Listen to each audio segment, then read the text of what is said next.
안녕하십니까? 예. 경단계에서 경찰학 강의하는 공병인입니다. 오늘 시험 봤죠? 아유, 고생 많이 하셨습니다. 여러분들이 그동안 그 열심히 공부한 거 그걸 이제 오늘 하루에 다 쏟아붓는 거예요. 물론 이런 시스템이 쪼끔 마음에 안 들 수도 있어요. 우리가 1년 동안 공부한 거 막 6 개월간 8 개월간 공부한 거를 하루에 다 끝내 가지고서 그거로다가 결정을 내린다. 뭐 쪼끔 좀 불만도 있고 아쉬울 수도 있지만 현 시험 제도가 그런 거 어떡합니까? 아무튼 오늘 여러분들 정말 고생 많이 하셨습니다. 많이 하셨고요. 그다음에 그동안 노력도 정말 많이 하셨고요. 그러니까 그냥 여러분들 오늘만큼은 그냥 푹 쉬세요. 푹 쉬시고 다만 이제 오늘 시험 본 거 이것에 대해서 일단 해설을 한번 할 건데 해설하기에 앞서 가지고 전반적인 이제 경찰학 다른 과목은 모르겠고 경찰학 총평만 말씀드리면요. 경찰학은 요번에 솔직히 좀 어려웠습니다.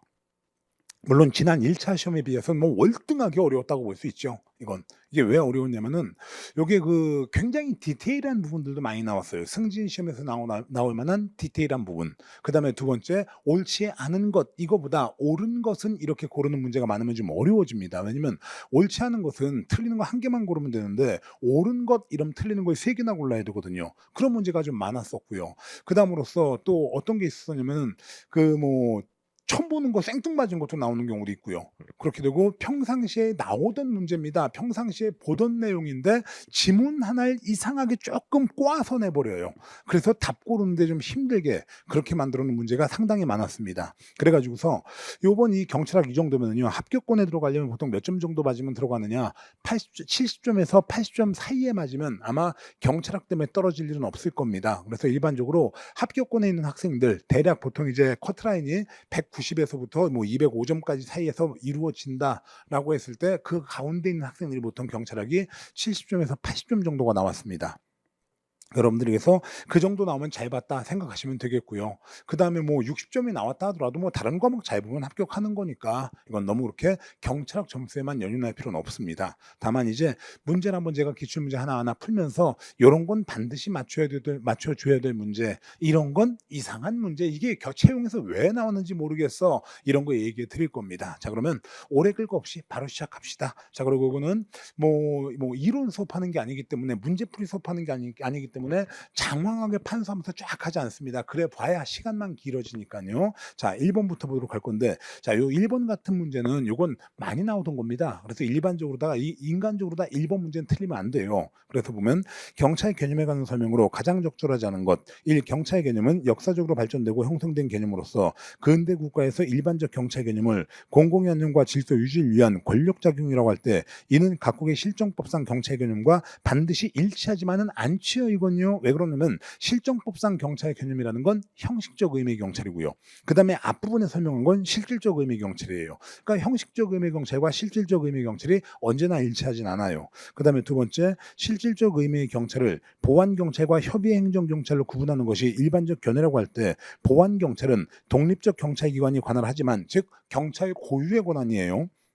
협의 행정경찰은 각종 일반 행정기관이 함께 그것을 관장하는 경우가 많다. 맞죠? 보안경찰 같은 경우엔 다른 행정작용에 부수하지 않는 경찰의 고유한 작용이고 협의의 행정경찰 이건 일반 행정기관이 담당하는 경찰입니다. 그래서 맞고요. 3번에 18에서 19세기에 등장한 법치국가는 절대주의적 국가 권력에 대항하는 의미에서 자유주의적 법치국가의 성격을 띠었고 이와 같은 법치국가적 경찰 개념이 처음으로 법제화된 것은 1794년 프로이센 일반 란트법을 들 수 있다. 이것도 맞아요. 왜 그러냐면은 경찰의 임무를 소극적 질서주의 위헌 방지로 다 한정한 것 이것이 바로 프로이센 일반 란트법이 제일 먼저 나온 겁니다. 그래서 맞고요. 그다음에 4번에 경찰 개념을 형식적 의미의 경찰과 실질적 의미의 경찰로 구분할 때 사법경찰은 실질적 의미의 경찰에 포함된다. 틀렸죠? 사법경찰은 형식적 의미의 경찰인 겁니다. 이건요. 그래서 행실사형 이렇게 외웠잖아요. 행정경찰은 실질적 의미의 경찰, 사법경찰은 형식적 의미의 경찰. 그렇기 때문에 사법경찰은 실질적 의미의 경찰에 포함된다. 틀렸습니다. 답 4번이고요. 이건 쉽게 맞춰야 돼요. 그 다음에 2번도 이것도 쉽게 맞춰야 되는 겁니다. 위험 엄청나게 많이 했잖아요. 그래서 경찰의 위험방지 임무에서 말하는 위험에 관한 설명으로 가장 적절하지 않은 것 1. 경찰 개입 대상이 되는 위험은 행위 책임에 기인한 것일 수도 있고 상태 책임에 기인한 것일 수도 있다. 맞습니다. 경찰 책임자, 경찰 책임이 있을 때 경찰권이 발동되는 겁니다. 두 두 번째, 외관상 위험이 존재할 때의 경찰 개입이 적법하더라도 원칙적으로 다 그 손해배상 책임을 진다 이랬는데 적법한 행위에 대해서는 손해배상 책임 안 집니다. 위법일 때만 손해배상이고 적법하다 그럼 손실보상은 할 수 있습니다. 하지만 손해배상은 안 되죠. 그래가지고 2번은 틀렸고요.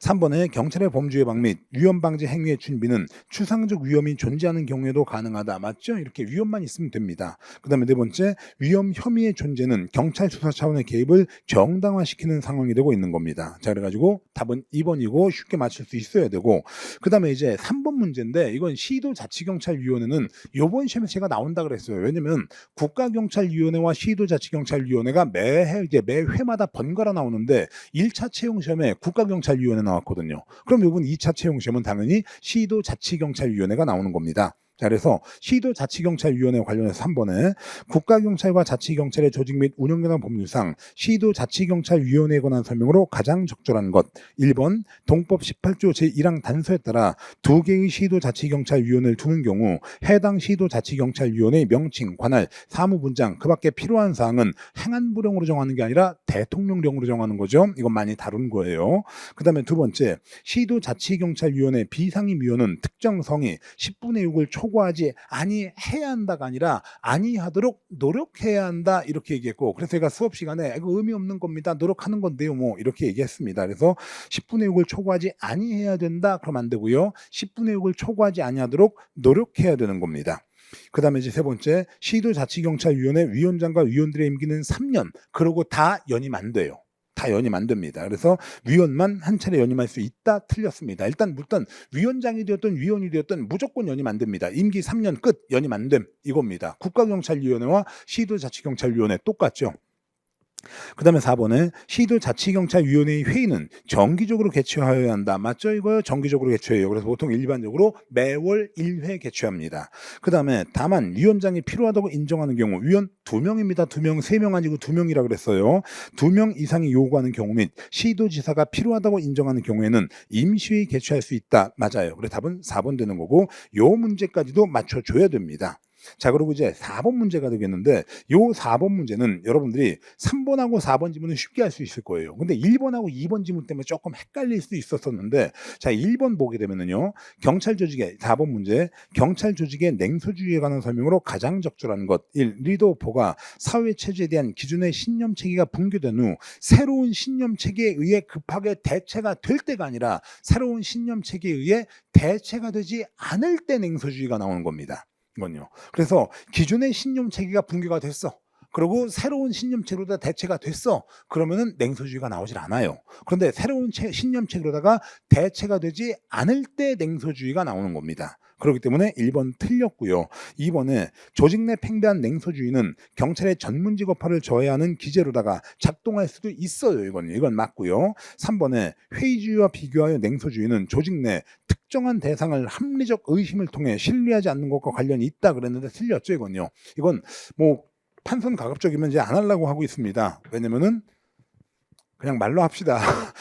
보다 보니까 뭐 분필이 없네요. 근데 이거 다 알잖아요. 그래서 일단 말로만 하면 냉소주의 같은 경우에는요. 이거는요. 대상이 특정되지 않았습니다. 개선 의지도 없습니다. 그에 비해서 회의주의는요. 특정 대상을 합리적으로 의심하는 겁니다. 그리고 개선 의지도 있는 게 회의주의고요. 그러다 보니까 3번에 회의주의와 비교해서 냉소주의는 조직 내 특정한 대상을 합리적 의심을 통해 틀렸죠. 이건 회의주의에 대한 설명이에요. 그렇기 때문에 뭐 올바르게 고치면 냉소주의와 비교할 때 회의주의는 이렇게 해주면 맞겠죠. 아무튼 3번 틀렸고요. 4번에 냉소주의 극복을 위해 가장 효과적 조직관리 방안은 Y 이론에 입각한 인사행정이죠. 뭐요? 그런데 여기 보면 인간의 본래 게으르고 생리적 욕구 또는 안전 욕구에 자극을 주는 금전적 보상이나 제지 등 외재적 요인에 반응한다고 상정하여 조직이 권위적으로 관리할 필요가 있다는 맥그리거의 인간 모형에 기초한다. 이게 바로 X 이론입니다. 이건요. 인간은 본래 게으르고 불성실하며 책임감 없는 몹쓸 동물로 보는 게 이것이 X 이론이에요. 근데 냉소주의 극복하기 위해 가지고 X 이론에 기초하면 안 되겠죠. Y 이론에 기초해야 되는 겁니다. 그래서 적절한 것 2번밖에 없어요. 그래서 이 4번 문제는 3번하고 4번은 확실하게 이건 틀렸다는 거 알 수 있습니다. 그런데 이제 1번하고 2번하고 좀 헷갈릴 수 있었어요, 이건요. 그래 가지고 요 4번 문제는 조금 살짝 좀 아쉬운 맛은 좀 있습니다만 맞춰 주셨으면 좋겠다 싶은 생각이 들고요. 그다음에 이제 5번은요. 다른 지문 몰라도 돼요, 이건요. 그냥 1번 지문만 보면 답이 나옵니다. 한번 보세요. 부정부패에 대한 설명으로 가장 적절하지 않은 것. 1. 작은 호의를 제공받은 경찰관이 도덕적 부채를 느껴 이를 보충하기 위해 결과적으로 선한 후속 행위를 하는 것이라고 나와 있는데 미끄러운 경찰 이름은 뭡니까? 이건요. 경찰의 부패라고 하는 것은 잠깐만요. 이거 좀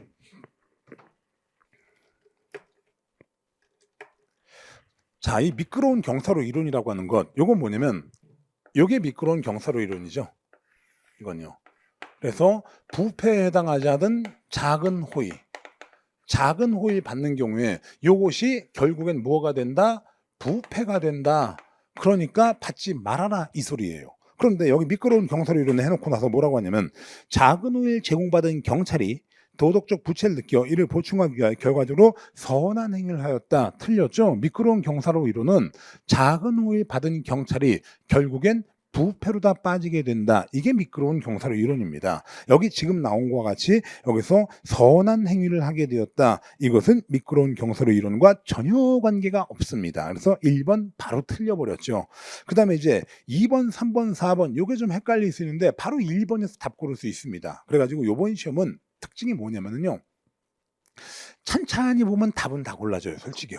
이건요. 자, 이것도 여기서 적절하지 않은 거 고르는데 1번 보면 작은 호의가 작은 호의가 여기서 선한 후속행위를 만드는 게 아니라 작은 호의가 부패로 가는 겁니다. 그렇기 때문에 미끄러운 경사로 이론이 나온 거예요. 그런데 여기서는 작은 호의가 선한 후속행위를 하는 상황으로 간다. 미끄러운 경사로 이론과는 전혀 관계가 없죠. 그래서 바로 1번 틀린 거 알 겁니다. 그런데 나머지 지문이 어려워요. 그래서 보면 대의 명분이 있는 부패와 더티 해리 문제는 부패의 개념적 징표를 개인적 이익 축을 넘어 조직 혹은 사회적 차원의 이익 축으로 확대하고자 하는 시도라고 볼 수가 있다. 이렇게 되는 건데 이건 맞죠? 이거 뭐냐면 대의 명분적 부패하지만 이유가 있는 거야. 사회의 이익을 위해서 부패하는 거야. 더티 해리 이것은 악을 무찌르기 위해 가지고 아주 강력한 수단을 쓰는 거야. 그게 바로 여기 있는 내용입니다. 그러다 보니까 이건 사회적 차원의 이익 축으로 다 확대하다 보면 악을 무찌르기 위해서 아주 가혹하고 잔인한 수단을 쓸 수도 있어요. 그게 더티 해리의 문제예요.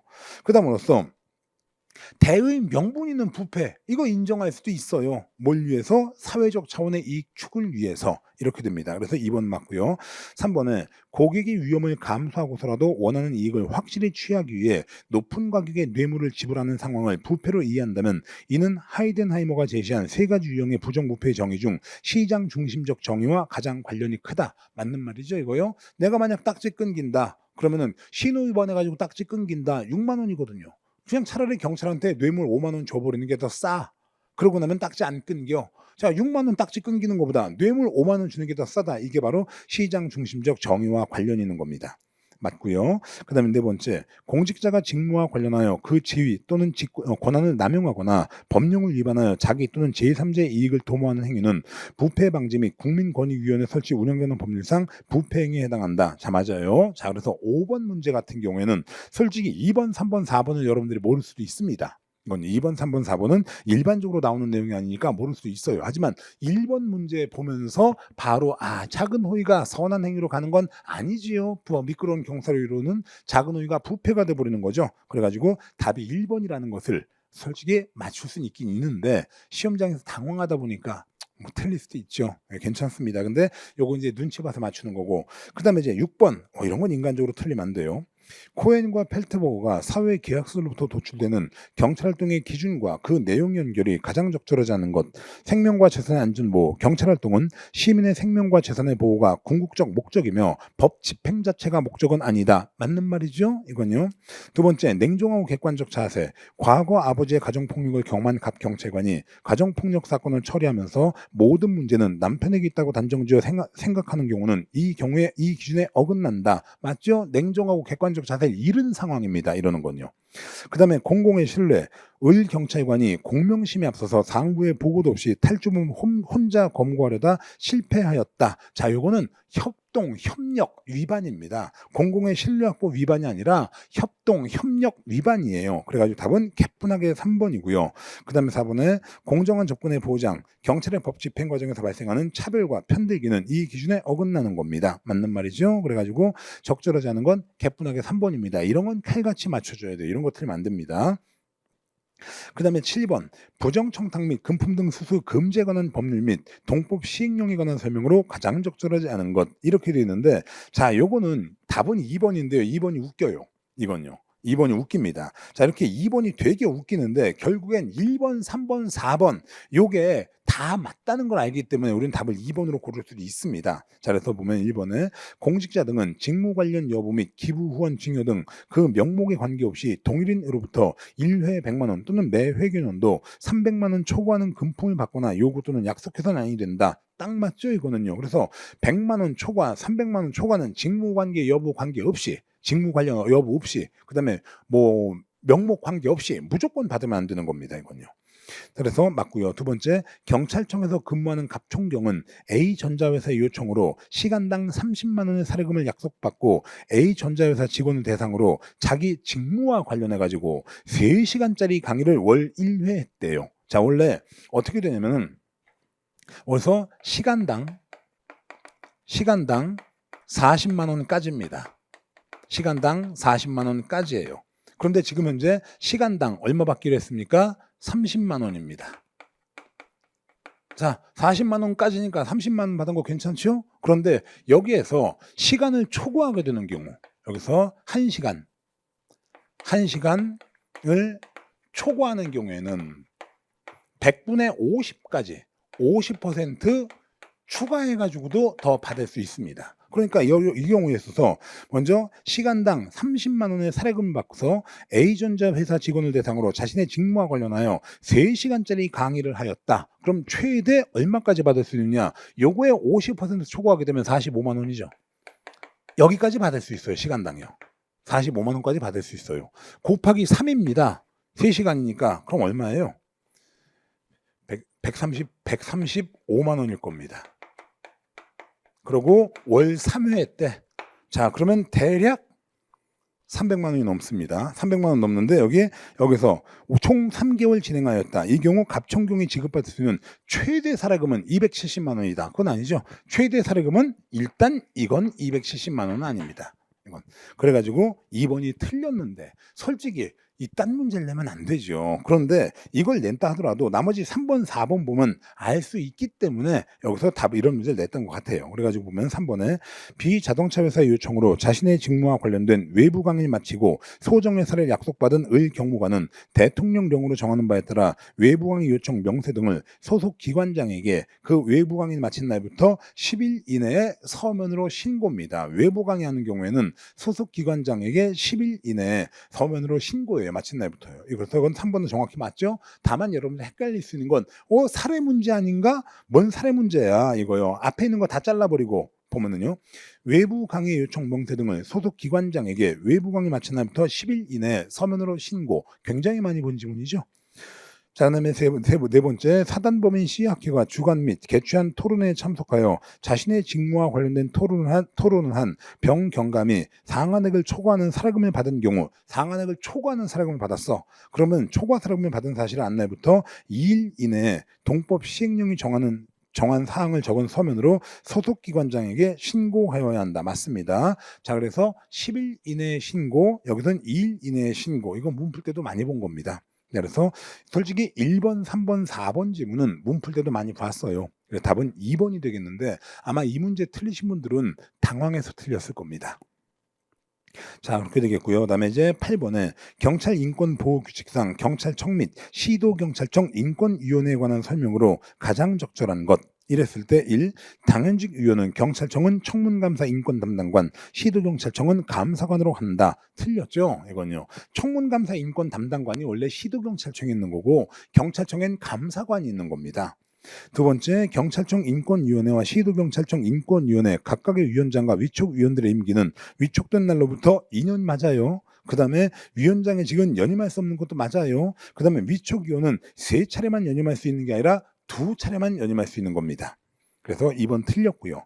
3번에 경찰청 인권위원회와 시도경찰청 인권위원회의 정기회의는 각각 분기 1회 개최한다. 틀렸죠? 경찰청 인권위원회는 월 1회 개최하는 거고요. 시도경찰청 인권위원회는 각각 분기 1회 개최하는 겁니다. 그래가지고서 3번 틀렸어요. 둘 다 분기 1회가 아니라 경찰청 인권위원회는 월 1회, 시도경찰청 인권위원회는 분기 1회 정기회의 개최하는 거고, 자, 여기 있는 것들요. 여기에서 1번, 2번, 3번 다 제가 문풀 때도 프린트를 해서 드렸던 겁니다. 암기사항입니다 하고요. 그 다음에 4번에 경찰직에 있거나 그 직에서 퇴직한 날부터 3년 지나지 않은 사람은 경찰청 인권위원회나 시도경찰청 인권위원회의 위촉위원이 될 수 없다. 맞는 말이죠. 그래서 여기서 답은 3번이고 1, 2, 3이 다 틀린 겁니다. 자, 그래서 요 8번도 조금 까다로워 보일 수 있겠지만 우리가 문제 풀이 때도 다 했고 기출문제 풀이 때도 다 했고 이건 암기사항입니다 라고 그래서 제가 임기 정리부터 구성 정리까지 해서 프린트로 다 드렸어요. 그래서 답은 4번 되겠고, 그 다음에 이제 9번입니다. 9번 적극행정 운영 규정인데 이 적극행정 운영 규정이 우리 채용시험에서 나올 것까지는 저도 잘 몰랐어요. 이건요. 그래서 제가 이 부분은 정말 죄송하게 생각합니다. 이 부분은 그동안 승진도 나왔고요. 간부시험에서도 나왔어요. 그래서 일단 간부시험에서 시험에 나왔던 것, 승진에서 나왔던 것 이거는 프린트를 해드리고요. 해설 정답 다 달아드렸습니다. 그렇다 하더라도 제가 이 부분은 솔직히 좀 죄송하긴 합니다. 이건요. 좀 풀어보도록 합시다. 적극행정 운영 규정 및 경찰청 적극행정 면책제도 운영 규정에 관한 설명으로 가장 적절하지 않은 것. 1. 적극행정 운영 규정상 공무원이 적극행정을 추진한 결과에 대해 그 행위에 고의 또는 중대한 과실이 없는 경우에는 징계 관련 법령에 따라 징계 의결 또는 징계 부과 의결을 하지 않는다. 자, 이렇게 적극행정을 하다가 잘못됐다. 그랬을 때 징계하지 않는 겁니다. 징계해버리면 어디 후달려서 적극행정 하겠습니까? 다 소극적으로 아무것도 안 하고 말지요. 그래서 맞고요. 두 번째, 경찰청 적극행정 면책제도 운영 규정에 의한 면책은 경찰청 및 그 소속기관의 공무원 또는 산하단체 임직원 등에게 적용된다. 맞고요. 세 번째, 경찰청 적극행정 면책제도 운영 규정 제5조 1항 3호의 요건을 적용하는 경우 자체 감사를 받은 사람이 대상 업무를 처리하면서 중대한 절차상 하자가 없을 것과 자체 감사를 받은 사람과 대상 업무 사이에 사적인 이해관계가 없을 것이라는 요건을 모두 갖추어 업무를 처리한 것으로 인정되는 경우에는 그 행위에 고의나 중대한 과실이 없는 경우에 해당하는 것을 추정한다. 맞습니다. 여기서 다 고의나 중대한 과실이에요. 자, 지문 1번도 고의나 중대한 과실이 없는 경우죠. 그 다음에 4번은 적극행정 운영 규정 제18조의 3은 누구든지 공무원의 소극행정을 국가인권위원회가 운영하는 게 아니라 중앙행정기관장이나 국민권익위원회가 운영하는 겁니다. 운영하는 소극행정신고센터에 신고할 수 있다고 하는 겁니다. 그래서 국가인권위원회가 운영하는 게 아니라 국민권익위원회 그리고 중앙행정기관장 이렇게 됩니다. 그래서 4번은 틀린 설명이에요. 자, 그래서 아무튼 답은 4번이 되겠고요. 그 다음에 이제 10번 지역사회 경찰활동에 관한 설명으로 가장 적절하지 않은 것. 자, 지역사회 경찰활동은 대상을 범죄 사건으로 합니까? 아니면 그 지역의 고민, 문제, 걱정거리로 하는 겁니까? 그래서 일단 이렇게 지역경찰입니다. 지역사회 경찰활동. 얘들은 범죄 사건을 대상으로 하는 게 아니에요. 이렇게 범죄 사건을 대상으로 하는 게 아니고 그 지역의 고민, 문제거리, 고민과 문제거리를 대상으로 하고 있는 것. 이게 지역사회 경찰활동입니다. 이게요. 자, 그래서 하나하나 이렇게 생각하고서 이걸 베이스로 깔고 보겠습니다. 자, 1번에 범죄가 자주 발생하는 지점에 경찰력을 집중적으로 배치하여 범죄 예방 효과를 극대화하는 데 중점을 둔다. 라고 그러는데 이건 범죄가 자주 발생하는 지역에 경찰력을 집중적으로 배치한다. 이 말은 범죄를 대상으로 한다는 소리죠. 그러니까 이건 지역사회 경찰이 아닌 전통적 경찰과 관련이 있는 겁니다. 그래서 답은 바로 1번이에요. 그 다음에 2번에 경찰활동의 목적과 우선순위를 결정할 때 시민의 참여가 중요하다. 맞고, 세 번째 사후적 대응보다 사전적 예방 중심의 경찰활동 전개에 주력한다. 이것도 맞고, 네 번째 경찰은 지역사회 내 지방자치단체 학교 등 공적 주체들은 물론 시민단체 등 사적 주체 등과 파트너십을 형성할 필요가 있다. 맞아요. 왜냐하면 지역사회 경찰활동은 여기는 지문 지문 2번하고요. 4번하고는 같은 말입니다. 지역사회 경찰활동은 경찰과 지역 주민의 공동 노력이라는 게 들어가는 겁니다. 지역사회 경찰활동은 경찰과 지역 주민과의 공동 노력으로 치안 서비스를 생산하는 거예요. 공동 노력으로 치안 서비스를 생산하는 겁니다. 그러니까 당연히 지문 2번처럼 시민의 참여 중요하고요. 그 다음에 지문 4번처럼 파트너십을 형성할 필요도 있는 거고요. 자, 그리고 지역사회 경찰활동은 3번 사후 대응이 아니라 사전 예방이고요. 그래서 답은 1번입니다. 그 다음에 이제 11번. 요게 제가 볼 때는 뭐 학원에서 그러더라고요. 뭐 킬러 문항이 있으면 좀 말해달라고. 전 이 11번이 거의 킬러 문항이라고 봅니다. 왜냐면 여기서 여러분들이 보면은 보기 1번에서 살인서 났고요. 보기 2번에서 상황적 범죄 예방활동, 지역사회 기반 범죄 예방활동 이랬는데 발달적 범죄 예방과 법 집행을 통한 범죄 억제, 발달적 범죄 예방 처음 들어보죠. 그래서 이게 처음 들어보는 게 튀어나온 겁니다. 그것도 황당하게 범죄학에서요. 그 바람에 학생들이 이 부분은 굉장히 어려웠을 겁니다. 그리고 이게 제가 생각하는 킬러 문항이라고 봅니다. 솔직히요. 자, 그래서 보면 11번. 다음은 경찰이 수행하는 범죄 예방 활동 사례 보기와 그다음에 보기와 톤리와 패링턴의 구분에 따른 범죄 예방 전략 유형이다. 보기 1과 2의 내용이 가장 적절하게 연결된 것 이랬을 때 경찰서의 여성 청소년 담당 부서에서 운영하고 있는 학교 전담 경찰관은 학교에 배치가 되어 학교 폭력 예방 교육 등 학교 폭력 관련 예방 및 가해학생 선도 등 사후 관리 역할을 담당하고 학대 예방 경찰관은 미취학 또는 장기 결석 아동에 대해 점검하고 학대 피해 우려가 높은 아동에 대해 지속적으로 모니터링을 실시함으로써 아동학대 위험성을 감소시키고 아동의 안전을 확인하는 역할을 담당하고 있다. 이랬는데 이거 뭐냐면 앞으로 향후 나올 것까지도 주의해서 보자라고 하는 이것이 바로 발달적 범죄 예방입니다. 그런데 이게 다음번에 또 시험에 나올 거냐? 제가 볼 땐 나온다고 안 봐요. 그리고 이번에 나의 여성 1인 가구 밀집 지역에 대한 경찰 순찰을 확대함으로써 공식적 감시 기능을 강화하거나 혹은 아파트 입구 현관문에 반사경을 부착함으로써 출입자의 익명성을 감소시켜 범행에 수반되는 범죄의 발각 위험을 증대시키기 위한 조치를 취하고 있다. 이게 뭐냐면 범죄의 기회의 제거와 관련 있는 겁니다. 범죄의 기회의 제거와 관련 있는 게 상황적 범죄 예방 활동이에요. 이건요. 요거 하나는 알죠? 그런데 고맙게도 나에서 기억 들어가는 거는 답 4번밖에 없습니다. 상황적 범죄 예방 활동과 관련되는 거. 그래서 답은 4번이 되는 거고요. 다해서 위법 행위에 대한 단속을 강화하는 무관용 경찰 활동을 지향함으로써 여기서 무관용 경찰 활동이래요. 이건요. 그러니까 이거 뭐냐? 법 집행을 통한 범죄 억제예요. 이게. 그래서 위법 행위에 대한 단속을 강화하는 무관용 경찰 활동을 지향함으로써 처벌의 확실성을 높여서 법 집행성의 확실성을 높여서 범죄를 억제하고자 노력하는 것. 이게 바로 법 집행을 통한 범죄 억제입니다. 이건요. 그래가지고 답은 4번이 되겠는데 여기서 여러분들이 먼저 가에 남아있는 발달적 범죄 예방 이걸 모릅니다. 이걸 배워본 적이 없어요. 그것 때문에 굉장히 어려웠을 거고 이것도 제가 그래서 이게 킬러 문항입니다. 이렇게 얘기했던 겁니다.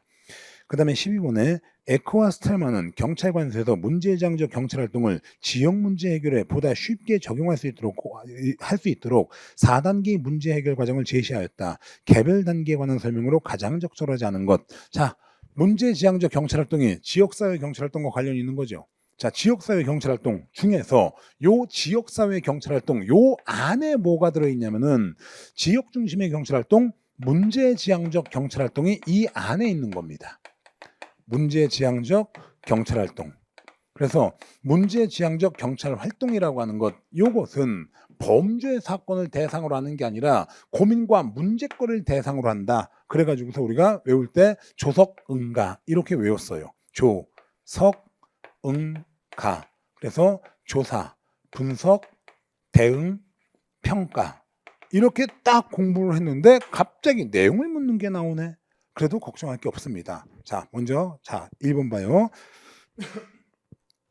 조사 단계는 일반적으로 지역사회에서 일반적으로 발생하지만 대중의 이목을 집중시키는 심각한 중대 범죄 사건을 우선적으로 조사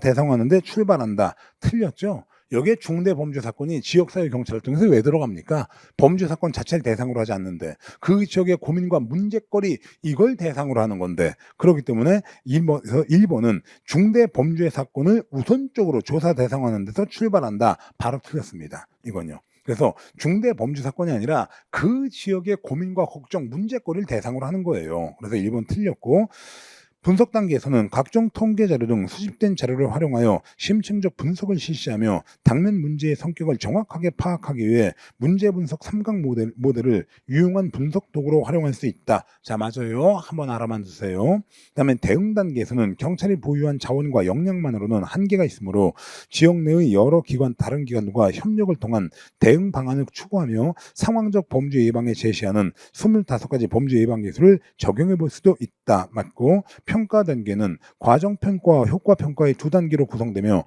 이전 문제 해결 과정에서의 환류를 통해 각 단계가 지속적 순환 과정으로 작동할 수 있도록 한다는 점에서 중요한 의미를 가진다. 맞아요. 그래서 적절하지 않은 것 1번밖에 없습니다. 그 다음에 13번 이건 많이 보던 거죠. 한국 경찰의 역사적 사실을 과거로부터 현재 순으로 바르게 나열하는 것. 경찰성 사이버 테러 대응센터 2000년도에 만들어졌죠.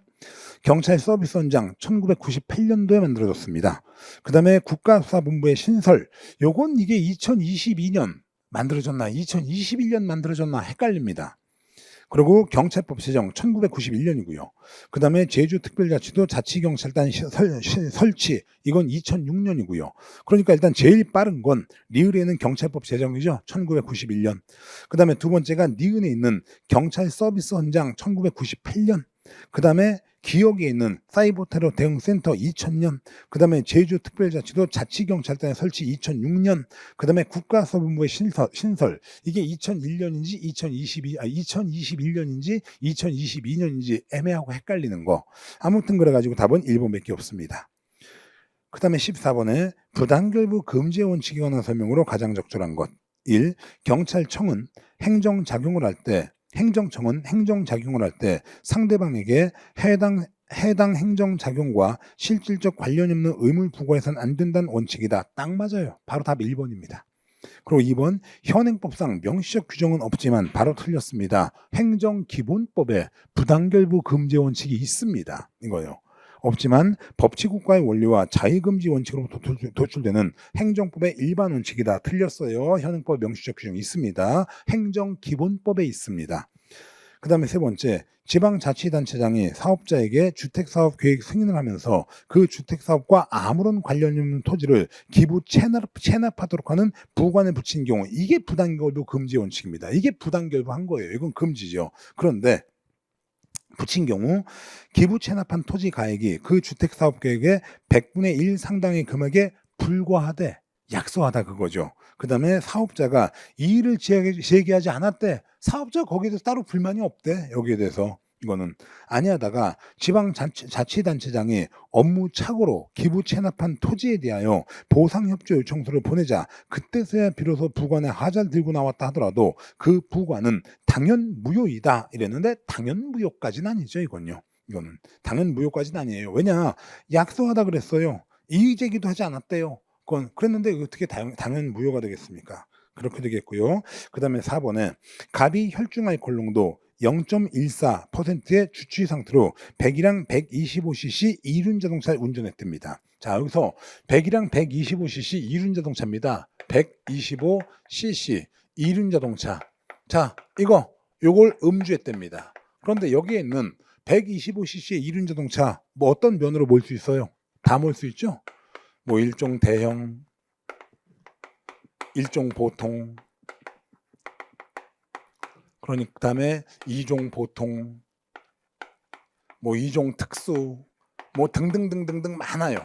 그러니까 요걸 운전할 수 있는 차량은 이거 다니까 이걸 음주하였다 싹 다 이건 면허 취소할 수 있습니다. 이건요. 홀라당다. 왜냐면 이게 125cc 이륜 자동차는 일종 대형으로도 몰 수 있고 일종 보통으로도 몰 수 있고 일종 특수로도 몰 수 있고 2종 보통으로도 몰 수 있어요. 다. 모든 면으로 다 몰 수 있어요. 그러니까 요걸 음주운전하였다면 요거와 관련 있는 모든 면허 싹 다 취소하는 것 됩니다. 이거요.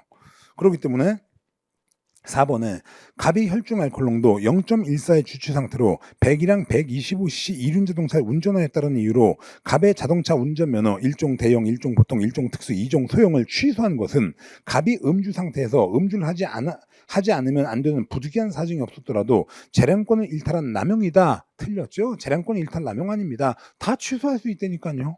그러니까 틀렸어요. 적절한 것 1번밖에 없는데 이거는 뭐 나머지 안 읽어봐도 됩니다. 1번이 그냥 부당결구 금지 원칙의 정의잖아요. 답은 바로 나올 수 있습니다. 자, 이렇게 되겠고 이제 15번 행정기본법입니다. 자, 행정기본법은 이렇게 법 조항 긁어서 내는 경우가 있어서 제가 문풀 때도 많이 해드렸습니다. 자, 보면 행정기본법에 관한 설명으로 가장 적절한 것 1. 행정에 관한 나이는 다른 법령에 특별한 규정이 있는 경우에도 출생이 산입하지 않고 틀렸죠. 다른 법률에 특별한 규정이 있으면 그 규정 따라가야지. 그렇기 때문에 다른 법령 등에 특별한 규정이 있는 경우를 제외하는 겁니다. 다른 법률에 특별한 규정이 있으면 그 규정 따라가야지. 그러니까 다른 법률 중에 특별한 규정이 있는 경우를 제외하고는 출생일 산입하지 않고 만 나이로 계산하고 연수로 표시하되 1세에 이르지 아니한 때에는 월수로 표시할 수 있다. 자, 이렇게 되겠습니다. 그래서 틀렸죠. 여기서 다른 법령 등의 특별한 규정이 있는 경우에도 그럼 안 되고요. 다른 법령 등의 특별한 규정이 있는 경우를 제외하고는 이래야 됩니다. 두 번째, 행정청은 그 행정작용에 의도하는 공익이 행정작용으로 인한 국민의 이익 침해보다 크지 않아야 한다 이랬는데 이건 이익 침해가 공익보다 크지 않아야 되는 겁니다. 공익이 더 커야죠. 그건. 그렇기 때문에 2번 틀렸어. 그래서 이익 침해보다 공익이 크지 않아야 된다 이렇게 되는 겁니다. 이익 침해가 공익보다 크지 않아야 되는 겁니다. 그렇게 해야 되는 것 때문에 2번 틀렸고요.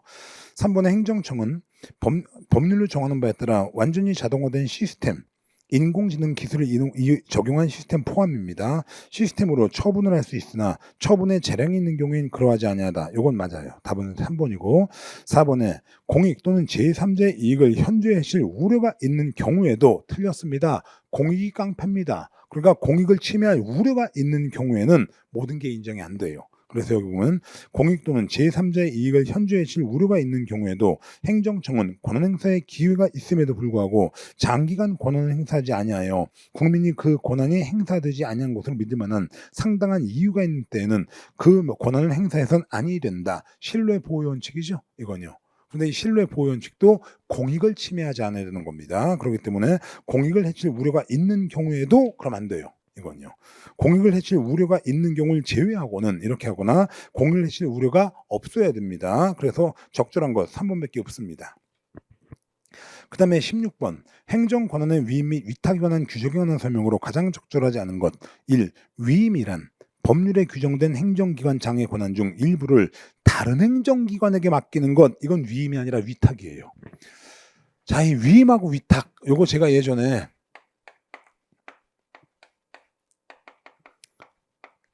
몸풀 때 해줬어요.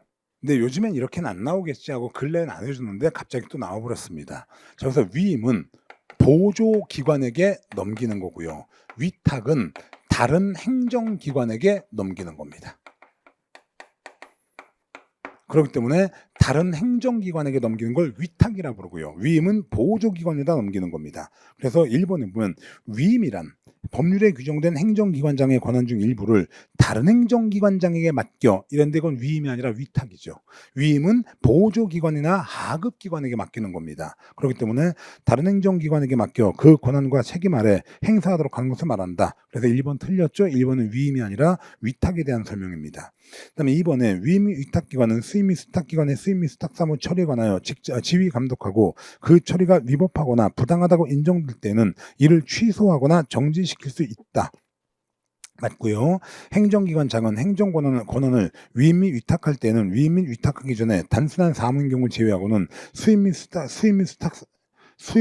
수입 및 수탁기관에 대하여 수입 및 수탁사무 처리에 필요한 교육을 하여야 하며 수입 및 수탁사무의 처리 지침을 통보하여야 한다. 맞아요.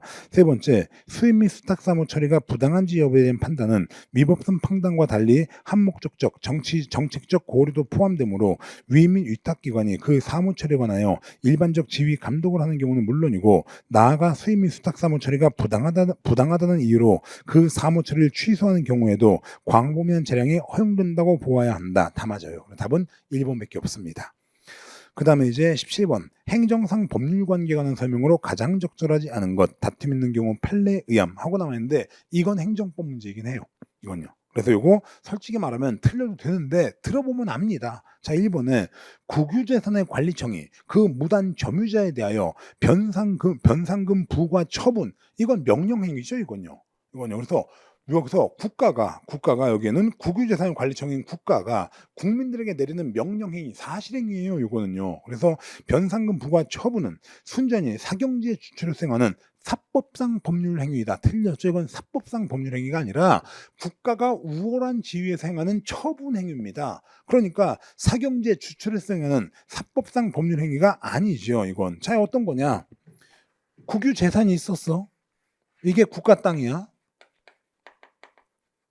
그런데 어떤 놈이 여기를 지가 마음대로다가 무단으로다가 사용했어.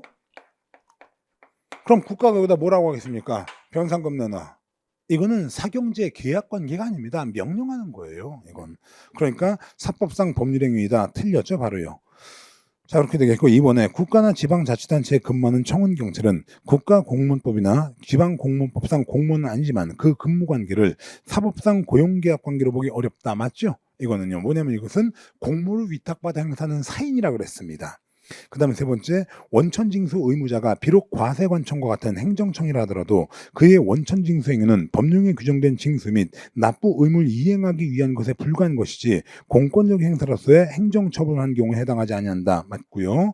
네 번째, 국립교육대학 학생에 대한 퇴학 처분은 행정처분이다. 다 맞아요. 답은 그래서 1번입니다. 자, 그렇게 되고 이제 18번에 국가경찰과 자치경찰의 조직 및 운영기능 법률상 국가수사본부장이라는 설명으로 가장 적절하지 않은 것. 1. 국가수사본부장은 치안 정감으로 보한다. 맞습니다. 두 번째, 국가수사본부장을 경찰청 외부 대상으로 모집하여 임용하는 경우 정당의 당원이나 당적을 이탈한 날부터 3년 지나지 아니한 사람은 국가수사본부장이 될 수가 없다. 맞죠? 이건요. 임용의 결격사유입니다. 결격사유, 자격은 10년이고 자격은 10년이고 결격 사유는 3년입니다. 맞고요. 세 번째, 국가수사본부장이 직무를 집행하면서 헌법이나 법률을 위배했을 때 국회는 대통령에게 해임을 건의하는 게 아니죠. 이건 경찰청장과 똑같이 국회는 탄핵소추를 의결할 수 있는 겁니다. 탄핵소추를 의결할 수 있는 거지 대통령에게 해임을 건의할 수 있는 게 아닙니다. 답은 3번이고요. 4번에 국가수사본부장 임기는 2년 중임할 수 없습니다. 다 맞아요. 답은 그래서 3번입니다. 뭐 가벼운 문제입니다. 이건 쉽게 맞출 수 있었고요. 15번, 19번도 쉽게 맞출 수 있습니다. 자, 보면 경찰 공무원의 징계에 관한 설명으로 가장 적절하지 않은 것. 1. 공무원인 피징계자에게 징계 사유가 있어서 징계 처분하는 경우 어떠한 처분을 할 것인가는 징계권자의 재량에 맡겨져 있는 것이고 다만 징계권자가 징계권 행사로서 한 징계 처분이 사회 통념상 현저하게 타당성을 이뤄 징계권자에게 맡겨진 재량권을 남용한 것이라고 인정되는 경우에 하나요. 그 처분이 위법하다고 할 수 있다. 맞습니다. 자, 보면 어떠한 처분을 할 것인가 그랬을 때 징계는 제가 설명드렸지만 결정재량 인정하지 않죠. 징계할지 말지 결정하지 못합니다. 그래서 결정재량 인정하지 않아요. 하지만 어떤 징계를 줄 것인가라고 하는 선택재량은 인정하는 겁니다. 그러니까 지금 여기 나온 것 같이 지문에서처럼 공무원이 피징계자에게 징계 사유가 있어서 징계 처분하는 경우 어떤 처분을 할 것인가에 대한 선택이죠. 이건 재량에 맡겨져 있어요. 맞고요. 그 다음에 2번 동료 경찰관에 대한 성희롱을 이유로 징계에 의하여 해임 처분받은 경찰관은 해임 처분받은 날부터 3년 지나면 경찰 공무원으로 임용될 수 있다. 틀렸습니다. 자, 파면과 해임은 영원히 경찰이 될 수 없습니다. 수업 시간에도 말했었는데 해임 처분받고 5년 지나면 공무원이 될 수 있어요. 하지만 경찰 공무원은 영원히 될 수 없어요. 해임 처분받고 3년 지나면 공무원이 될 수 있어요. 하지만 경찰은 영원히 될 수 없습니다. 그렇기 때문에 3년 지나면 경찰 공무원으로 임용할 수 있다. 틀렸습니다. 안 됩니다. 이건 뭐 쉬운 거죠. 많이 보던 거예요. 그다음에 3번에 징계 등 의결 요구받은 징계위원회는 그 요구서 받은 날부터 30일 이내에 징계 등에 관한 의결을 하여야 하나 부득이한 사유가 있을 때에는 해당 징계 등 의결을 요구한 경찰기관장 승인을 받아 30일의 범위에서 그 기간 연기할 수 있다. 예, 많이 나온 겁니다. 맞고. 네 번째, 징계위원회는 징계 등 의결을 하였을 때는 지체 없이 징계 등 의결을 요구한 자한테 하는 거예요. 대상자한테 하는 게 아니라 요구한 자에게 의결서 정보노문에 통지하여야 한다. 맞아요. 그래서 적절하지 않은 것 2번밖에 없고요. 그다음에 20번에 경찰권 발동의 근거와 한계에 관한 설명으로 가장 적절하지 않은 것 1. 일반 수권 조항이란 경찰권의 발동 근거가 되는 개별적 작용법적 근거가 없을 때 경찰권 발동의 일반적 보충적 근거가 될 수 있도록 개괄적으로 수권한 일반 조항을 말한다. 맞아요. 그 다음에 두 번째, 경찰관 직무집행법 제5조는 형식상 경찰관에게 재량에 관한 직무수행 권한을 부여한 것처럼 되어 있으나 경찰관에게 그러한 권한을 부여한 취지와 목적에 비추어 볼 때 구체적 사정에 따라 경찰관이 그 권한을 행사하여 필요한 조치를 취하지 아니하는 것이 현저히 불합리하다고 인정하는 경우에는 그러한 불행사는 직무상 의무를 위반한 것이 되어 위법하게 된다. 맞아요. 자, 그래서 보면 1번, 2번까지 보면 여러분들이 이게 문제가 너무 어려울 겁니다. 실제로 출제위원들도 양심이 있습니다. 여기서 1번, 2번처럼 다 내면은 이거 학생들한테 어떻게 맞추고 앞으로 어떻게 공부하라는 겁니까? 그러니까 이렇게 한 게 아니라 그래서 딱 떨어진 걸 3번, 4번에 더 놨어요. 3번에 경찰청장과 해양경찰청장은 경찰관이 경찰관 직무집행법 제2조 각호에 따른 직무 수행으로 인하여 민형사상 책임과 관련된 소송을 수행할 경우 변호인 선임 등 소송 수행에 필요한 지원을 할 수 있다. 경찰청장은 할 수 있다라고 그랬죠? 맞고요. 네 번째, 경찰관 직무집행법은 경찰 공무원은 직위, 직권을 이용하여 부당하게 타인의 사생활에 개입해서는 아니 된다. 이런 규정 없습니다. 사생활 불가침면칙이 이게 타인의 사생활에 개입해서는 아니 된다. 이게 사생활 불가침면칙 아닙니까? 이건 그냥 조리상 한계일 뿐이지 경찰관 직무집행법에 들어가 있지 않습니다. 이건요. 그래가지고 답은 4번입니다. 그래서 답이 아닌 1번, 2번은 되게 어려워요. 이게 무슨 말인지 모를 수 있어. 하지만 4번이 명확히 틀리다는 걸 알 수 있습니다. 그 다음에 21번에 행정행위의 부과는 무엇을 제외하고는 독립하여 행정소송의 대상이 될 수 없다. 이랬는데 원래 부과는 독립해서 행정소송의 대상이 될 수가 없죠. 하지만 부관 중 부탐은 독립하여서 행정소송의 대상이 될 수 있다고 얘기했습니다. 답원에서 개뿐하게 1번이고요. 그 다음에 이제 22번 행정상 의무이행 확보 수단에 관한 설명으로 가장 적절하지 않은 것 1. 질서 위반 행위에 대하여 과태료 부과 근거 법률이 개정되어 행위시 법률에 의하면 과태료 부과 대상이었지만 재판시 법률에 의하면 과태료 부과 대상이 아니게 된 경우 예를 들어서 원래는 행위시법을 따라가지만 행위시법보다 재판시가 형이 더 경하면 재판시를 따라가도록 되어 있죠. 부과 대상이 아니게 된 때에는 개정법률 부칙에서 종전 법률 시행 당시에 행해진 질서 위반 행위에 대하여는 행위시 법률을 적용하도록 특별한 규정을 두지 않은 이상 재판시 법률을 적용해야 하므로 과태료를 부과할 수 없다. 맞습니다. 재판시가 더 경하면 재판시 따라가는 거예요. 두 번째, 경찰서장이 범칙 행위에 대하여 통고 처분한 이상 통고 처분에서 정한 범칙금 납부 기한까지는 원칙적으로 경찰서장은 직결 심판 청구할 수 없다. 맞아요. 그래서 통고 처분이 기간 경과하고 그때까지 금액을 내지 않으면 그땐 즉심으로 가는 거고 그 전까지는 직결 심판 청구할 수 없어요. 그 다음에 피고인이 직결 심판에 대하여 제출한 정식재판 청구서에 피고인의 자필로그인 이름이 기재가 되어 있고 그 옆에 서명이 되어 있어 위 서류가 작성자 본인인 피고인의 진정한 의사에 따라 작성되었다는 것을 명확하게 확인할 수 있다면 이건요. 왜냐면 이건 진정성만 있으면 상관없습니다. 이렇게 명확하게 확인할 수 있더라도 피고인의 인장이나 지장이 찍혀있지 않으면 정식재판 청구는 부적법하다고 보아야 한다. 틀렸어요. 이건요. 그래서 피고인의 진정한 의사에 의해서 작성되었다는 것이 명백히 확인할 수 있다면 인장이나 지장이 없어도 상관없습니다. 그래서 3번 틀렸고요. 4번에 질서위반행위 규제법에 따르면 고의 또는 과실이 없는 질서위반행위는 과태료 부과하지 않죠. 이건요. 그래서 고의나 과실이 필요합니다. 질서위반행위 규제법도요. 그 다음에 이제 23번인데 23번은 이게 속이는 문제예요. 이건요. 그럼 답 고르기 쉽고요. 함정을 파놔 가지고 여러분들한테 많이 속였던 건데 속지 말라고 했습니다. 자, 23번에 경찰관 직무집행법에 관한 설명으로 가장 적절한 것. 이 경찰관 직무집행법에 따르면 경찰관은 유실물을 인수할 권리자의 확인의 직무를 수행하기 위해 필요하면 관계인에게 출석하여야 하는 사유 일심의 장소를 명확히 적은 출석 요구서를 보내 경찰관서에 출석할 것을 요구할 수 있다. 맞죠? 미행사유, 이게 출석 요구사유입니다. 미아를 인수할 보호자 여부 확인, 그 다음에 행정처분을 위한 교통사고 조사상의 사실 확인, 그 다음에 사고로 인한 사상자 확인, 유실물을 인수할 권리자 여부 확인, 요럴 때 출석 요구서를 보내가지고 출석을 요구할 수 있어요. 두 번째, 경찰관 직무집행법에 따르면 위해성 경찰 장비의 종류 및 그 사용 기준, 안전교육, 안전검사 등의 기준은 행안부령이 아니라 대통령령이죠. 대통령령이 위해성 경찰 장비 규정입니다.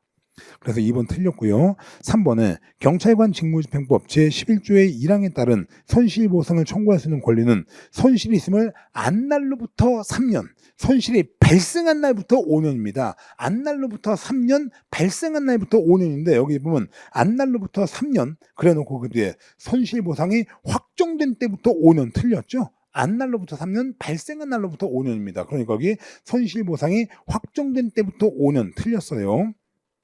4번에 경찰관 직무집행법 2조의 직무 범위에서 테러 경보 발령, 대테러 작전 수행을 명시하고 있다. 틀렸죠? 이건요. 자, 2조에 뭐라고 나옵니까? 대간첩, 대테러 작전의 수행이라고 나와요. 대간첩, 대테러 작전의 수행이지 테러 경보 발령 이런 말은 없습니다. 그래가지고서 이것도 틀렸어요. 다 그래서 23번의 답은 1번이 되겠고, 그 다음에 24번, 엄청 깁니다, 이거. 경찰관 직무집행법에 관한 설명으로 가장 적절한 것. 1. 경찰 병력이 행정대집행 이후 A경찰서 희생자 추모와 해고자 복직을 위한 범국민대책위원회가 또다시 같은 장소를 점거하고 물건을 다시 비치하는 것을 막기 위해 당해 사건 장소를 미리 둘러싼 뒤 A차 대책위가 같은 장소에서 기자회견 명목의 집회를 개최하는 것을 불허하면서 소극적으로 제지하는 것은 범죄행위 예방을 위한 경찰 행정상 즉시강제로서 적법한 공무집행에 해당한다. 맞죠? 이렇게 소극적 제지 되고요. 경찰관 직무집행법 규정된 제지는 즉시강제입니다. 강제집행 아닙니다. 그렇기 때문에 적법합니다. 맞아요. 그 다음에 두 번째, 아동학대 범죄의 처벌에 관한 특례법에 따른 아동학대 범죄가 행하여 지려고 하거나 행하여 지고 있어 타인의 생명, 신체에 대한 위해 발생의 우려가 명백하고 긴급한 상황에서 경찰관이 그 위해를 예방하거나 진압하기 위한 행위 또는 범인의 검거 과정에서 경찰관을 향한 직접적 유용력 행사에 대응하는 행위를 하여 그로 인하여 타인에게 피해가 발생한 경우 경찰관의 직무 수행이 불가피한 것이고 필요한 최소한도에서 이루어졌으며 해당 경찰관에게 고의나 중대한 과실이 없는 때에는 형을 감경 면제한다가 아니라 형을 감경 면제할 수 있다라 그랬죠. 이거요. 이거 작년에 개정된 법이에요. 작년에 소송 지원할 수 있다. 이거 시험에 나왔어요. 그러고 난 다음에 여기 나온 것 같이 이렇게 살인, 강도, 아동학대, 가정폭력 이랬을 때 칼 들고 설레발 떠는 인간들한테 총을 쏘는 경우 그 인간이 다쳤다 하더라도 고의나 중대한 과실이 없는 한 형을 감경하거나 면제할 수 있다라고 했던 겁니다. 그래서 감경 면제한다 틀렸어요. 세 번째, 경찰관은 형사처벌의 대상이 되는 행위가 눈앞에서 막 이루어지려고 하는 것이 주관적으로 인정되는 상황에서, 자, 주관적으로 인정은 따지지 않습니다. 객관적으로 인정돼야 됩니다. 인정될 수 있는 상황이고 그 행위를 당장 제지하지 않으면 곧 인명신체에 중대한 위해 미치거나 재산에 손해 끼칠 우려가 있는 상황이어서 직접 제지하는 방법 외에는 위와 같은 결과에 막을 수 없는 급박한 상태일 때에만 경찰관 직무집행법 6조에 의하여 적법하게 그 행위를 제지할 수 있다. 다 맞는데 이건 주관적으로 인정될 수 있는 상황, 그러면 안 되고 객관적으로 인정될 수 있는 상황 이래야 됩니다. 그 다음에 네 번째, 경찰관 직무집행법은 1조 2항에서 경찰관의 직권은 그 직무 수행에 필요한 최소한도에서 행사되어야 하며 남용되어서는 아니 된다라고 선언하여 경찰 비례의 원칙을 명시적으로 규정하고 있는데, 이는 경찰 행정 영역에서 헌법상 과소보호 금지 원칙이라는 게 세상에 어디 있습니까? 과잉 금지 원칙이 있죠. 과소보호 금지 원칙 이런 거 없습니다. 과잉 금지 원칙이라는 것만 있어요. 그래서 4번 틀렸어요. 그 다음에 25번 개인정보보호법 해가지고 또 수업 시간에 문풀 때도 해드렸던 겁니다. 개인정보보호법에 관한 설명으로 가장 적절하지 않은 것. 1. 살아있는 개인에 대한 정보로서 성명, 주민등록번호 및 영상 등을 통하여 개인을 알아볼 수 있는 정보는 개인정보에 해당한다. 맞고요. 두 번째, 개인정보 처리자란 업무를 목적으로 개인정보 파일을 운용하기 위하여 스스로 또는 다른 사람을 통하여 개인정보를 처리하는 공공기관, 법인, 단체 및 개인을 말한다. 맞고요. 세 번째, 정보 주체는 자신의 개인정보 처리와 관련하여 개인정보의 처리 정지, 정정, 삭제 및 파기를 요구할 권리를 갖는다. 이것도 맞고요. 네 번째, 익명 처리라는 거 없습니다. 개인정보보호법에 익명 처리라는 거 없고 가명 처리는 있어요. 가명 처리는. 그래서 이건 익명 처리가 아니라 가명 처리가 답입니다. 그래서 가명 처리라고 해야 되죠. 그러니까 익명 처리 틀렸어요. 익명 처리는 틀렸어요. 그래서 가명 처리란 개인정보의 전부를 삭제하거나 일부를 대체하는 등의 방법으로 추가 정보가 없이는 특정 개인을 알아볼 수 없도록 처리하는 것을 말한다. 이런 걸 가명 처리라 불러요. 그래서 답은 4번입니다. 그 다음에 이제 26번 행정심판법에 대한 설명으로 가장 적절한 것. 1. 대통령의 처분 또는 부작위에 대하여는 다른 법률에서 행정심판을 청구할 수 있도록 정한 경우 외에는 행정심판 청구할 수 없다. 맞죠? 대통령의 처분은 행정심판의 대상이 되지 않습니다. 답은 그래서 바로 1번이고요. 2번 취소심판은 당사자의 신청에 대한 행정청의 위법 또는 부당한 거부 처분이나 부작위에 대한 일정한 처분을 하도록 하는 행정심판이다. 틀렸죠? 이건요. 부작위에 대해서 일정한 처분을 하도록 하는 것, 이런 걸 의무이행심판이라고 부릅니다. 이걸요. 취소심판이 아니라. 그렇게 되고 세 번째, 처분 또는 부작위에 대한 행정심판은 청구서를 제출하거나 말로써 청구할 수 있다 그랬는데 행정심판은 언제나 문서, 청구서로만 가능하고 말로는 안 됩니다. 그래서 3번 틀렸고요. 그 다음에 4번에 행정심판위원회는 심판 청구가 이유가 있다고 인정하는 경우에도 이를 인용하는 것이 공공복리에 크게 위배가 된다고 인정하면 그 심판 청구를 기각하는 재결을 하여야 하는 게 아니라 할 수 있는 겁니다. 이게 바로 사정재결이거든요. 사정재결은 할 수 있는 거지 해야 되는 게 아닙니다. 그래서 26번은 1번, 답이 1번밖에 없고요. 27번 다음 빈칸에 들어갈 말로 가장 적절한 것. 명예퇴직한 법관이 미지급 명예퇴직 수당액에 대하여 가지는 권리는 명예퇴직 수당 지급 대상자 결정 절차에 거쳐 명예퇴직 수당 규칙에 의해 확정된 공법상 법률관계에 관한 권리로서 그 지급을 구하는 소송은 행정소송법의 당사자 소송에 해당하는 겁니다. 이건요. 그래서 공법상 법률관계에 관한 소송, 이게 당사자 소송이에요. 그러면서 법률관계의 당사자인 국가를 상대로 다 제기하여야 한다. 자, 이렇게 되겠습니다. 답은 당사자 소송 4번밖에 없고요. 그 다음에 28번, 이건 되게 쉬워요. 그래서 경찰 조직 편성 원리에 관한 설명으로 가장 적절하지 않은 것. 1. 분업의 원리. 가급적 한 사람에게 동일한 업무를 분담시킴으로써 특정 분야에 관한 업무의 전문화 확보를 가능하게 한다. 맞죠? 자, 분업의 원리, 이게 바로 그 전문화의 원리와 일맥상통하는 겁니다.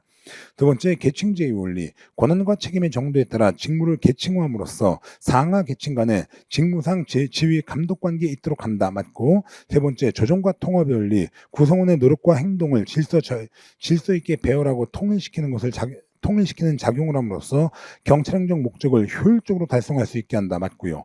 네 번째, 통솔범위의 원리. 통솔범위의 원리는 뭐냐면 한 사람의 관리자가 관리 가능한 사람의 수 해가지고서 관리의 효율성과 관련이 있는 겁니다. 그래서 1인의 상관 또는 감독자가 직접 통솔할 수 있는 부하 직원의 수를 의미하며 여기까지 맞아요. 그런데 그 뒤에 문희 교수는 이러한 통솔범위의 원리를 조직 편성의 제1의 원리라고 하였다. 틀렸죠? 제2문희 교수는 조직 편성의 제1의 원리를 조정과 통합의 원리라고 얘기했습니다. 그렇기 때문에 4번은 틀렸어요.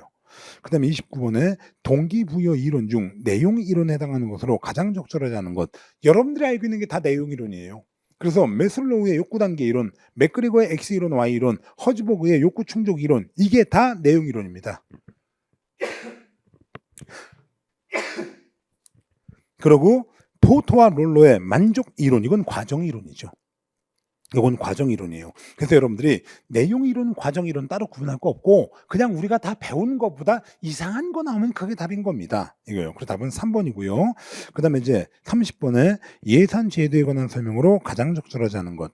1. 연기준 예산 제도는 전년도 예산을 기준으로 하여 점증적으로 예산액을 결정하는 데 생기는 폐단을 시정하려고 개발된 것이다. 맞죠? 연기준 예산 제도는 전년도 예산을 기준으로 하여 점증적으로 예산액을 책정하는 폐단을 가지고 있던 품목별 예산 제도에 대한 대안으로 나온 겁니다. 맞고요. 두 번째, 품목별 예산 제도는 일반 국민들이 정부 사업에 대한 이해를 용이하게 하지만 인건비 등 경직성 경비 적용에 어려움이 있다. 이건 틀렸죠? 이건 품목별 예산 제도가 아니라 성과주의 예산 제도입니다. 왜냐면 성과주의 예산 제도 PBS예요. 이게 뭐냐면 사업 계획별로 예산을 편성하는 겁니다. 이렇게 사업 계획별로 예산을 편성하는 겁니다. 이렇게 사업 계획별로다가 예산을 편성하는 거예요. 그러다 보니 사업 계획별로 하니까 여기서 정부가 무슨 사업을 하는지 국민이 예산만 보고도 알 수가 있습니다. 이건. 그리고 그 활동은 단위원가 곱하기 업무량은 예산액 이렇게 얘기합니다. 그런데 이 단위원가 곱하기 업무량은 예산액 이렇게 하는 건데 요놈의 단위원가가 인건비인 경우에는요 계산이 안 돼요. 사람 몸값이 정해져 있는 게 아니니까. 그래서 2번은 품목별 예산 제도가 아니라 성과주의 예산 제도에 대한 설명이고, 그 다음에 3번에 계획 예산의 핵심은 프로그램 예산 형식을 따르는 것으로서 기획, 사업 구조와 예산을 연계시킨 시스템적 예산 제도이다. 맞고, 네 번째 준 예산은 새로운 회계연도가 개시가 될 때까지 국회에서 예산안이 의결되지 못할 경우 예산안이 의결될 때까지 전년도 예산에 준하여 지출한 예산이다. 맞아요. 그래서 적절하지 않은 거 답 2번밖에 없습니다. 그 다음에 31번에 경찰 장비관리 규칙상 무기 및 탄약 관리에 관한 설명으로 가장 적절하지 않은 것. 제가 정의 외우라고 했죠. 집중 무기고와 간이 무기고의 정의 외우라고 그랬습니다. 자, 그래서 1번에 간이 무기고란 경찰 인력 및 경찰 기관별 무기 책정 기준에 따라 배정된 개인 화기와 공용 화기를 집중 보관 관리하기 위하여 각 경찰 기관에 설치가 된 시설을 말한다. 자, 이랬을 때 개인 화기와 공용 화기를 집중 보관 관리하기 위하여 이거 집중 무기고죠. 이건요. 그래서 1번은 바로 틀렸습니다. 자, 그렇게 되겠고 2번에 무기 탄약을 대여받은 자는 그 무기를 휴대하고 근무하는 경우를 제외하고는 무기고에 보관하여야 하며 근무 종료 시에는 감독자 입회 아래 무기 탄약 입출구부에 기재한 뒤에 즉시 입고해야 된다. 맞고, 그 다음에 경찰기관장은 무기를 휴대한 자 중에서 형사사건의 조사의 대상이 된 자에게는 즉시 대여한 무기 탄약을 회수하여야 하는 거죠. 이게 강제회수 대상자입니다. 강제회수 대상자 징조사 해가지고 외웠죠. 징조사의 조가 형사사건으로 조사의 대상이 된 자입니다. 그 다음에 네 번째, 경찰기관장은 무기를 휴대한 자가 상사 사무실을 출입할 경우 대여한 무기 탄약을 무기고에 보관하도록 하여야 한다. 보관하여야 하는 경우 술사정이라고 그랬죠. 술자리나 연회 장소에 출입하는 경우 상사 사무실에 출입하는 경우 기타 정황을 판단하여 필요하다고 인정하는 경우예요. 자, 그렇기 때문에 적절하지 않은 것 1번밖에 없고요. 그 다음에 32번에 보안 업무 규정상 비밀 보호에 관한 설명으로 가장 적절하지 않은 것 1. 각급 기관장은 비밀의 작성, 분류, 접수, 발송 및 취급 등에 필요한 모든 관리 사항을 기록하기 위하여 비밀 관리 기록부를 작성하여 갖추어 두어야 한다. 맞아요. 여기까지. 다만 2급 비밀 이상 비밀 관리 기록부는 따로 작성하여 갖추어 두어야 한다. 틀렸죠? 왜냐면 1급 비밀 자체는 다른 비밀과 혼합 보관하지 않아요. 그러니까 1급 비밀 관리 기록부는 따로 작성하는 겁니다. 그래서 2급이 아니라 1급이라고 해야 됩니다. 그래서 1번 틀렸어요. 자, 이렇게 되겠고 2번에 각급 기관장은 비밀 문서의 접수, 발송, 복제, 열람 및 반출 등에 통지한 필요한 규정을 따로 작성, 운용할 수 있고요. 그 다음에 세 번째, 각급 기관장은 연 2회 비밀 소유 현황을 조사하여 국가정보원장에게 통보해야 됩니다. 많이 보던 거예요, 다. 그 다음에 네 번째, 중앙행정기관 등의 장은 국가안전보장을 위하여 국민에게 긴급히 알려야 할 필요가 있다고 판단될 때는 그가 생산한 비밀을 보안업무 규정 제3조의 3에 따른 보안심사위원회의 심의를 거쳐 공개할 수 있고요. 다만 1급 비밀 공개에 관하여는 국가정보원장과 미리 협의해야 됩니다. 적절하지 않은 것 1번밖에 없어요. 자, 이렇게 해서 봤고, 그다음에 33번입니다. 경찰 감찰 규칙에 관한 설명으로 적절하지 않은 것. 1. 감찰이란 복무기간 확립과 경찰 행정의 적정성을 확보하기 위해 경찰기관 또는 소속 공무원의 재반 업무와 활동 등을 조사 점검 확인하고 그 결과를 처리하는 감찰관의 직무활동을 말한다. 맞고, 두 번째, 감찰 부서장은 소속 감찰관에 대하여 감찰관 보직 후 3년마다 적격 심사를 실시하여 인사에 반영하여야 한다. 틀렸죠? 3년 아니고 2년입니다. 이건 많이 봤던 거예요. 자, 그럼 뭐 3번, 4번은 별 내용은 없으니까 여러분들이 한번 보시고요. 답은 2번입니다. 그 다음에 34번에 지역경찰 조직 및 운영에 관한 규칙에 관한 설명으로 가장 적절한 것. 1. 경찰청장은 인구, 면적, 행정, 구역, 고통, 지리적 여건, 각종 사건, 사고 발생 등을 고려하여 경찰서의 관할구역을 나누어 지역경찰관서를 설치한다 그랬는데, 지역경찰관서의 설치는 누가 합니까? 경찰청장이 합니까? 시도청장이 합니까? 시도청장이 하는 거예요. 그래가지고 1번 틀렸고요. 2번에 순찰팀은 범죄 예방 순찰, 각종 사건 사고에 대한 초동 조치 등 현장 치안 활동을 담당한다. 이건 맞죠? 이건요. 그래서 제가 순찰팀이 하는 일 초현이 순찰한다 그랬습니다. 초동 조치, 현장 치안 활동, 순찰이요. 그래서 초현이 순찰이 순찰팀이 하는 겁니다. 그래서 범죄 예방 순찰, 각종 사건 사고에 대한 초동 조치 그다음에 현장 치안 활동의 초현입니다. 답은 2번 맞아요. 그다음에 3번에 지역경찰관서장은 지역경찰관서의 운영에 관하여 총괄 지휘 감독하는 건 경찰서장이 하는 겁니다. 총괄 지휘 감독은 경찰서장이 하는 거지 지역경찰관서장이 하는 게 아니에요. 그다음에 네 번째, 지역경찰 조직 및 운영에 관한 규칙 제23조는 행정 근무를 지정받은 지역경찰은 지역경찰관서 및 치안센터 내에서 방문 민원 및 각종 신고 사건의 접수 및 처리 사항을 수행한다 그러는데, 방문 민원 및 각종 신고 사건의 접수 및 처리, 이게 뭡니까? 시방 중요 문서 작성, 시방의 방이죠. 시방 중요 문서 작성 뭐와 관련이 있어요? 이건 상황 근무하고 관련이 있는 겁니다. 행정 근무가 아니고요. 그래가지고 4번도 틀렸죠. 적절한 건 2번밖에 없습니다. 그 다음에 이제 35번에 아동 청소년 성보호에 관한 법률에 대한 설명으로 가장 적절하지 않은 것. 1. 아동 청소년이란 19세 미만의 자를 말한다. 다만 19세에 도달하는 연도의 1월 1일 맞이한 자는 제외한다. 맞아요. 두 번째, 위계 또는 위력으로서 아동 청소년을 추행한 자에 대한 미수범 처벌 규정을 두고 있다 이랬는데 맞고요. 그 다음에 세 번째, 사법경찰 관련된 19세 이상의 사람이 성적 착취를 목적으로 정보통신망을 통하여 아동 청소년에게 성적 욕망이나 수치심 또는 혐오감 유발할 수 있는 대화를 지속적 또는 반복적으로 하거나 그러한 대화에 지속적 또는 반복적으로 참여시키는 행위를 한 범죄에 대하여 신분을 비공개하고 범인으로 추정되는 자들에게 접근하여 범죄 행위의 증거 및 자료를 수집할 수 있지요. 이거요. 그 다음에 네 번째, 사법경찰 관리가 디지털 성범죄에 대한 신분 위장 수사입니다.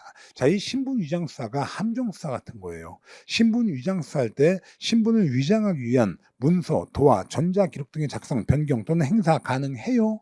그 다음에 아동 청소년 성착취물을 소집, 판매 또는 광고할 수 없다 그랬는데 이것도 가능합니다. 이건요.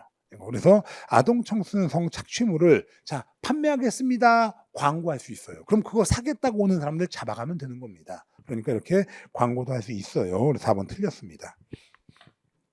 그 다음에 36번에 아동학대 범죄의 처벌에 관한 특례법상 사법경찰 관리의 긴급 임시조치로 가장 적절하지 않은 것. 긴급 임시조치는 백방전기 3개밖에 없죠. 이건요. 그래서 피해 아동 또는 가정 구성원의 주거로부터의 퇴고 등 격리, 이게 백방의 방입니다. 그 다음에 경찰관서의 유치장 또는 구치소의 유치, 이건 긴급 임시조치에 해당하지 않습니다. 이건 그냥 임시조치예요. 그 다음에 세 번째, 피해 아동 등 또는 가정 구성원의 주거, 학교 또는 보호시설 등을 해서 100m 이내 접근 금지, 이게 백방전기에서 백방의 백입니다. 그 다음에 네 번째, 피해 아동 등 또는 가정 구성원에 대한 전기통신기본법 제2조 1호의 전기통신을 이용한 접근 금지. 그래서 이건 백방전기의 전기죠. 그러니까 답은 2번밖에 없어요. 그 다음에 37번에 도로교통법에 관한 설명으로 가장 적절하지 않은 것. 1. 모든 차의 운전자는 예외 없이 터널 안에서 차를 주차해서는 아니 된다. 예외 없이도 아니죠. 경우에 따라서 터널 안에서 피치 못할 경우 주차할 수 있습니다. 그러니까 예외 없이 바로 틀렸어요. 그 다음에 2번에 긴급자동차에 대하여는 동법 제23조에 따른 끼어들기 금지 적용하지 않죠. 그러니까 긴급자동차는 끼어들기 막 해도 돼요. 그 다음에 세 번째, 정차란 운전자가 5분을 초과하지 아니하고 차를 정지시키는 것으로 주차 외의 정지 상태입니다. 맞아요. 5분입니다. 그 다음에 이제 네 번째, 물로 위반을 행굴 기회를 달라는 피고인의 요구를 무시한 채 호흡 측정기로 측정한 혈중 알코올 농도 수치가 0.05로 나타난 사안에서 피고인이 당시 혈중 알코올 농도 0.05 이상의 술에 취한 상태에서 운전하였다고 단정할 수 없다. 맞는 말이죠. 물로 위반을 행굴 기회를 줘야 되는 겁니다. 그걸 주지 않으면 안 돼요. 자, 답은 1번이고 그 다음에 38번에 국민보호와 공공안전을 위한 테러 방지법에 관한 설명으로 가장 적절한 것 1. 여권법 제17조 1항 단서에 따른 외교부 장관의 허가를 받지 아니하고 방문 및 체류가 금지가 된 국가 또는 지역을 방문 체류한 사람이 테러로 인해 생명에 피해를 입은 경우 그 사람의 유족에 대하여 특별 위로금 지급할 수 있다. 틀렸죠? 이건요. 그래서 방문과 체류가 금지가 된 국가, 이 말은 방문하지 말라는 소리고 체류하지 말라는 건데 거기 왜 갑니까? 거기 갔다가 테러로 인해 생명 피해를 입었다. 특별 위로금 지급할 수 없습니다. 이건요. 지급하지 않아요. 그래서 1번 틀렸고 2번 국민보호와 공공안전을 위한 테러방지법에서 말하는 테러단체란 국제형사경찰기구가 지정한 테러단체가 아니라 국제연합이 지정한 테러단체입니다. 그렇기 때문에 2번 틀렸고요. 3번에 대테러 활동을 수행하는 국가기관, 지방자치단체, 그 밖의 대통령령으로 정하는 기관의 대테러 활동으로 인한 국민의 기본권 침해 방지를 위하여 국가테러대책위원회 소속으로 대테러 인권 보호관 1명을 둔다. 맞고요. 네 번째, 테러로 인하여 생명, 신체, 명예의 피해 입은 국민. 근데 테러로다가 명예에 침해를 줄 수 있나요? 테러는 생명과 신체, 재산 아니에요? 이거? 그렇기 때문에 테러로 인하여 신체, 재산의 피해 입은 국민은 이렇게 해야지 명예 낑겨 들어가면 안 됩니다. 명예는 낑겨 들어가지 않아요. 국민에게 관계기관에 즉시 신고하여야 한다. 다만 인질 등 부득이한 사유로 신고할 수 없을 때에는 법률관계 또는 계약관계에 의하여 보호 의무 있는 사람이 이를 알게 된 때는 즉시 신고하여야 한다. 다 맞는데 명예에 낑겨 들어가서 틀렸습니다. 답은 그래서 3번이고요. 그 다음에 29번 집회 및 시위에 관한 법률에 관한 설명으로 옳은 것을 모두 고른 것. 기억 질서 유지인이란 관할 경찰서장이 집회 또는 시위의 질서를 유지하게 할 목적으로 임명한 자를 말한다. 틀렸죠? 질서 유지인은 관할 경찰서장이 임명하는 게 아니라 주최자가 임명하는 겁니다. 주최자. 그래서 기억 틀렸고요. 니은 집회의 자유가 가지는 헌법적 가치와 기능, 집회에 대한 허가 금지를 선언한 헌법 정신, 신고제도의 취지 등을 종합하여 보면 신고는 행정관청의 집회에 관한 구체적 정보를 제공함으로써 공공질서 유지에 협력하도록 하는데 의의가 있는 것으로 집회의 허가를 구하는 신청으로 변질되어서는 아니 되므로 신고하지 아니했던 이유만으로 5개 집회 또는 시위를 헌법의 보호 범위를 벗어나 개최가 허용되지 않는 집회 내지 시위라고 단정할 수는 없다. 맞아요. 그 다음에 디귿에 관할경찰 관서장은 5개 집회 시위에 관한 신고서의 기재사항에 미비한 점을 발견하면 접수증을 교부한 때부터 12시간 이내에 24시간의 기한으로 하는 거죠. 그러니까 24시간 이내에 주최자에게 48시간의 기한으로 틀렸습니다. 12시간 이내에 24시간의 기한으로 하는 겁니다. 그 기한으로 그 기재사항을 보완한 것을 통고할 수 있다. 디귿 틀렸고요. 그 다음에 리을에 집회 및 시위에 관한 법률에 따로 신고 없이 이루어진 집회에 참가한 참가자들이 차로 위를 행진하는 등 도로교통을 방해함으로써 통행을 불가능하게 하거나 현저하게 곤란하게 하는 경우라도 참가자 모두에게 당연히 일반 교통 방해죄가 성립하는 것은 아니다. 맞죠? 모두한테 성립하는 건 아닙니다. 그래서 맞는 것 니은하고 리을 답 3번이고요. 그 다음에 40번 경찰 수사규칙, 범죄 수사규칙. 이거 원래 채용시험에서 나오는 거 아닙니다. 이건 승진만 나오는 거예요. 승진도 잘 안 나와요. 이건요. 자, 그래서 이런 거 나오면 제가 머리털 나고 처음 보는 거 나오면 무조건 뭐 찍으라 그랬습니까? 숫자 들어가는 거, 괄호 들어가는 거 하고 딱 봤더니만 지문에서 숫자 들어가는 거 3번 하나 있네. 답 3번입니다. 이거요. 자, 그래서 우리가 이거는 처음 보는 거지만 답은 다 맞췄을 것이다 라고 생각합니다. 자, 1번에 경찰관은 대한민국 영해에 있는 외국 선박 내에서 발생한 범죄로서 대한민국 육상이나 항내의 안전을 안전을 해야 할 때 승무원 이외의 사람이나 대한민국 국민의 관계에 있을 때 또는 중대한 범죄가 행해질 때는 수사해야 되고요. 두 번째, 사법경찰 관리는 범죄인을 조사하는 경우 조사받는 외국인이 이해할 수 있는 언어로 통역해 주어야 하고요. 세 번째, 사법경찰관은 주한 미 합중국 군대의 구성원, 외국인 군무원 및 그 가족이나 초청계약자의 범죄 관련 사실을 인지하거나 고소 고발 등을 수리하였을 때에는 7일 이내에 한미행정협정 사건 통보서를 미군 당국에 통보하는 게 아니라 검사한테 통보하는 겁니다. 우리나라 검사한테 통보하는 거예요. 그래서 3번이 틀렸는데 우린 이건 알 거 없이 숫자 들어가는 거 보면 그냥 무조건 그거 찍어주면 된다 그랬습니다. 그래서 답은 3번입니다. 자, 그래서 4번은 여러분들이 보시고요. 자, 이렇게 해가지고서 일단 해설을 한번 했어요. 그래서 일단 여러분들이 급한 대로 다 해설을 한번 해서 어디가 틀렸는지 공부하라는 건데, 이거 뭐 특별히 볼만한 문제들이 요번에 좀 이상한 문제가 많아갖고 어려운 문제가 많아가지고 그렇게 많지 볼만한 게 썩 있진 않아요. 아무튼 오늘 제가 이렇게 해설 특강을 하게 됐고, 그 다음에 여러분들은 오늘 시험을 봤는데, 아무튼 그동안 공부하느라고 정말 고생하셨고요. 그 다음에 오늘 시험 보느라고 너무너무 수고하셨습니다. 오늘 하루는 푹 쉬시고요. 그 다음에 결과는 천천히 기다려 보도록 합시다. 아무튼 해설 특강은 이걸로 마무리하겠습니다. 예, 수고하셨습니다.